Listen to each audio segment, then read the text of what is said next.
in conjunction with all the techniques, the self-defense techniques that we do, Kenpo Karate also has, in every level, forms and sets that you have to know. And these are larger pieces with the forms, kind of a choreography, so to speak, of dealing with multiple attackers. Starts stringing some of the ideas of movement together and builds the system in a way that you can't do just with techniques alone. So both are necessary, both are important. I tend to emphasize, most instructors like to emphasize the techniques more, but the forms themselves always taught techniques. There was always an application to the forms as you were learning them, and the application was the self-defense techniques. A lot of the times, part of the culture in learning martial arts, the old school culture, was they don't really explain necessarily what the bunkai or the application of all the techniques are. You have to kind of come up with that on your own, and it may not be like a one answer necessarily fits everything. So there can be a variation sometimes of what a particular movement you're doing in space and how that could apply in a self-defense situation. So that's kind of the theory of how the forms came to be. And when Kenpo started, it didn't have forms of its own, so it borrowed from others. It borrowed from the Okinawan forms, the Shotokan, and some of the old school karate systems.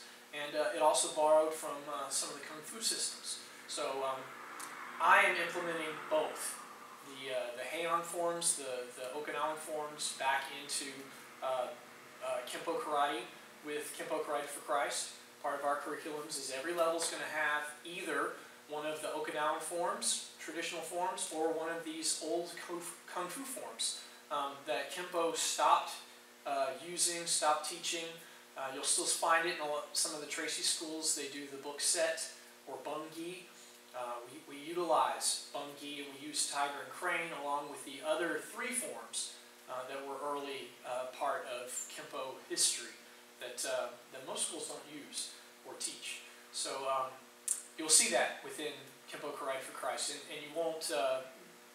It's generally every other level does one or the other, along with one of the Kenpo forms. We're going to start with, for yellow belt, blocking set 1. Best place to start in any one of the levels is the set first. And the sets are just a kind of a classroom exercise that at some point got formalized.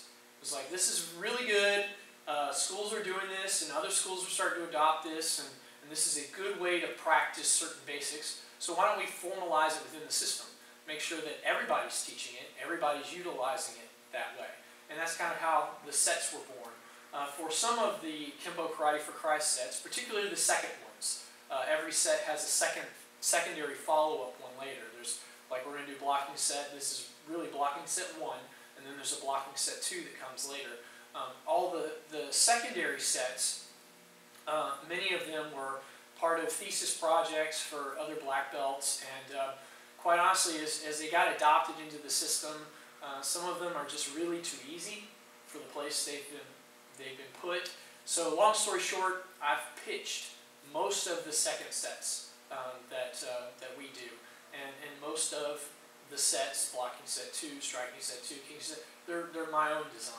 And I felt like with these organized classroom patterns, if there was anything I could mess with and really get creative with, it was the sets. But I liked the first ones so much, I didn't want to mess with those and the basics that are taught. But I felt like I could expand more on some of those ideas by developing my own blocking set 2, striking set 2, so forth and so on. Not in every case, but in most. That's what's taking place here.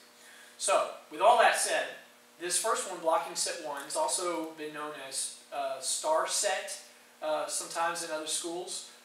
It's a regular pattern just meant to focus on the blocks alone. So typically speaking in a fight, we talked about mobility is important. You'd be moving around a lot. The thing with the sets are they're isolating one exercise or one specific basic.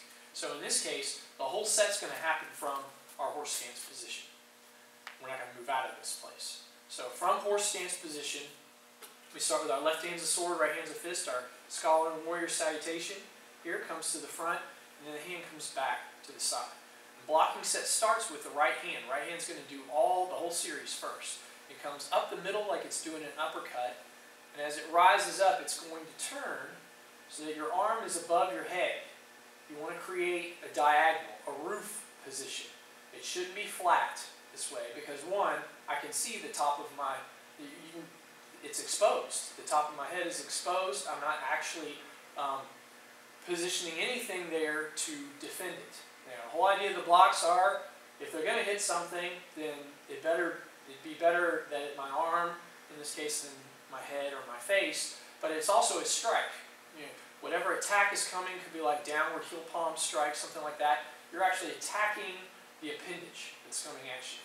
So as it comes up, it turns so that the pinky side of my hand is high, tight fist here. I'm creating kind of a diagonal that way, and you're striking up into that arm. It should be out in front where, with my peripheral vision, I can see it above my head. So it's not directly above me either. It's out in front a little bit that way. So it's up above, but it's also out in front, and that's the high block there. Coming back down, if I can do the same thing with the left hand. Now granted, when you do the set, you're going to do all the blocks with the right hand and the left, but it's good to practice them in conjunction. As I teach it, I usually do one side and the other, back and forth a few times, just kind of getting them used to this chambering action here of blocking. Now from here, the second one is an inward block. You see I've created a frame here, a space, but it's a wide open hole. So they could come in with a punching attack right to the chin. So from here I'm going to drop my arm across. I'm using the uppercase from the middle of my forearm down to the fist. And I'm coming across from the outside to the inside. That's why it's called inward. And it comes across my center line. I'm going to bring it to where about my other shoulder, line of my other shoulder would be. In other words, I don't need to block it way out here. I'm overextending myself then. I can stop once it's cleared that other shoulder here. So I go from high block, elbow drops down, arm comes across the face, protecting you from that inward punch. Then we do the other side. You can come up, dropping the elbow down, that's the inward block.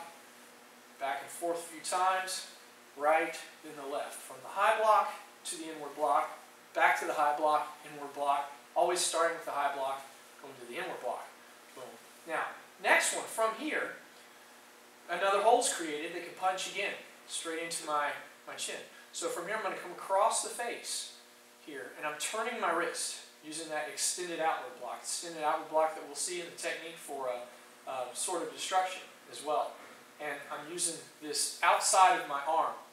We will use, at points, you'll see in short form 1, the vertical outward block here, but there are more nerves on this side. The thumb side of my arm has more nerves exposed there on the top than the bottom side does. So it's the same nerve that crisscrosses across your arm, comes over the top, and then back around behind your elbow. When you hit your funny bone, it's the same nerve that's crossing there down towards your wrist. So I risk, when I do a vertical outward block, I risk smashing the exposed nerve here on the side of my wrist into my attacker. Whereas this is safer. Now granted, if they had a weapon, particularly a bladed one, this is a terrible idea. I don't want to expose the open palm side of my arm, you know, where that could get cut. That would be very bad. In that case, if it was a knife or a bladed weapon, you definitely want to use the vertical side. Much better to take a cut on this side of the wrist than this side. That's very bad. So, assuming it's empty hand though, this is a very powerful block and very good to use. So I've gone from high block to inward. This is outward because it's coming across my center line to the outside now. Extended outward because it's turned as opposed to vertical outward. Alright, then I go back. Left does the same thing. High, comes inward, extended outward. Then the right, high, inward, outward. Getting used to that pattern. Up, in, out. And then the right, up, in, out. Now next, they're going to attack low to the stomach. So from here, I'm going to create a large circle and sweep that attack out to the side. I come back into that inward block, sweep it all the way down past the leg. I don't want to shortchange it there where it might still clip me. So I want to come just past the leg, but I also don't need to raise it any higher than that. It's just like doing that inward block, we're chasing it. If we reach too far out. It just needs to go far enough to keep us safe. So I come in, boom, and stop right there. Then the other side goes up, in, I go out, I come back in with that inward block, but sweep it all the way down past the leg, protecting the stomach area. In, high, in, out, back in and down. High, in, out, and down. Now one more, up, in, out, I come back in and down, then they're chamber. We're actually going to use this chambering action here. And you'll see this in some bear hug type of holds. Other times where this is actually, in terms of creating space, a means of protecting yourself, creating space, a blocking type of motion. Now, from here, the last one is if they're trying to knee you between the legs. I'm going to lift my hand up. It's called a push down. Push straight down the middle of my body. Now, I want to be sure the fingers turn as far as I can twist my hand so that they come back towards me and the elbow comes to the front. I want my elbow above my arm as I push straight down that way. If I do it this way, it's a knee, whatever, broken fingers. To the front, not much better. I can get broken fingers that way.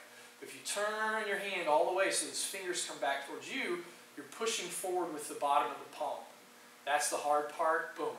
And that protects your fingers. And it can stop. It's got a lot of stopping power as you stop down if somebody was trying to knee you between the legs. That's the whole set. We do one side then the other. So who's doing the other side? Go high, inward, extend it outward, back in, downward, chamber, and push down. So doing the whole thing together, I go from salutation, come back, it goes high block, inward block, extended outward block, downward block, chamber, push down. Then the other side starts high, inward, extended outward, downward block, I chamber, push down, chamber again, and close. And that's blocking set 1.